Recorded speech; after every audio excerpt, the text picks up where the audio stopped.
د افغانستان د مالونو کرکټ لوبډلې پاکستان ته ماتې ورکړه. سلام امینه خوږو کتونکو، وخت مو په خیر، ستړي مشي. نن د سې شنبې په ورځ اګست شپږمه د مالونو د نړیوالو لوبو په لړ کې افغانستان خپله دویمه لوبه له پاکستان څخه وګټله.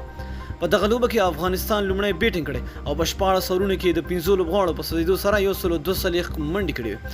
د پاکستان لوبډلې په ځواب کې د 9 لوبغاړو په سدیدو یوازې 114 منډې جوړې. لوبه د 10 اورونو وه، خو د باران له کبله 14 اورونو ته کمه شوه. د امریکا غږ د افغانستان د مالونو د لوبډلې مالي ملاتړې ده.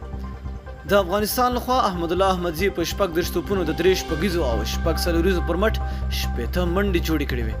همداراز جمیل شاه مندوزی په 30 توپونو 40 او اشرف خان کریمي په 19 توپونو 15 منډې کړې وې. د پاکستان په لوبغاړو کې حسین عالم تر ټولو ډېرې منډې وکړې، هغه په 28 توپونو کې 15 منډې وکړې. د افغانستان په توپ اچوونکو کې تر ټولو غوره توپ اچونه شیرین اغا وکړه، هغه په 4 اورونو کې یوازې 28 منډې ورکړې او 4 لوبغاړي وسوځول.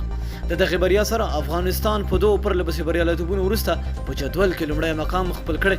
افغانستان تر دې مخکې بنګلادیش ته هم ماتې ورکړې وه. ټاکل شوی افغانستان به خپله درېیمه لوبه سبا د چهارشنبې په ورځ یعنې د اګست په 9 د کوربه هېواد انګلستان په خلاف ترسره کوي. نو دوستانو، ډېره مینه او مننه چې ویډیو مو راسره تر پایه وکته. د لا نورو ښکلو معلوماتو لپاره زموږ چینل سره سبسکرایب کول ورشئ. تر بلې ویډیو د الله په امان.